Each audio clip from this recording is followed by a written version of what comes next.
Hi everyone, I'm Marilyn Palacios. Today I'm going to teach you guys about the cladogram, which is essentially a branch-like diagram that illustrates relationships among organisms.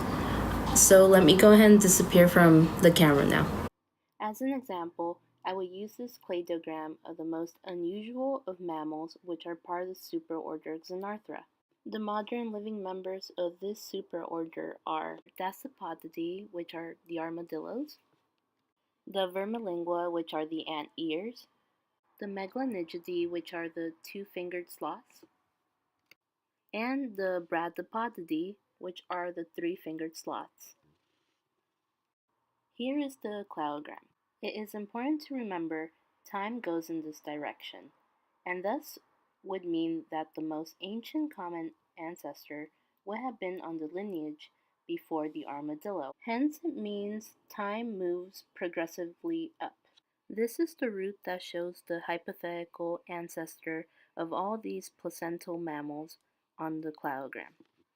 These species share at each highlighted internal node a common ancestor where they diverge from. They look like pretty cool intersections.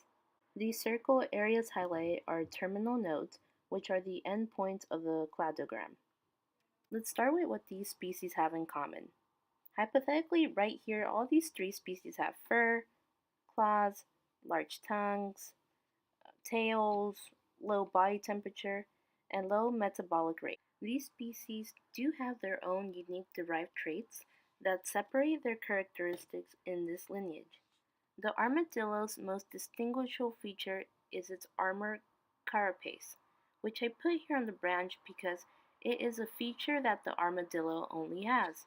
Now, it won't be placed here in the highlighted part because the anteaters, two-fingered sloths, and three-fingered sloths never gained that feature. As for the anteater, they lack any dentition, so they have literally no teeth, but they do have a prehensile tail that lets them hang in the trees.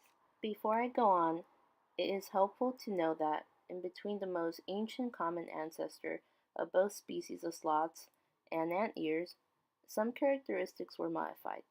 There were changes that both the two-fingered sloths and three-fingered sloths show physically. They have reduced snout size, reduced digits of claws, and reduced tails that are very small. The main difference to tell the two-fingered sloths and three-fingered sloths from one another are their number of claws, whereas both the armadillos and anteaters have 4 or more claws. In this clade, it demonstrates that the two-fingered sloths and three-fingered sloths are in the same branch. It is important to remember that just because they're in the same branch, it doesn't mean they descend from one another. It means overall that they both descend from the same most recent common ancestor. Overall, cladograms help us understand, in this case, these species and how they are related by hypothetical common ancestor. Thanks for watching.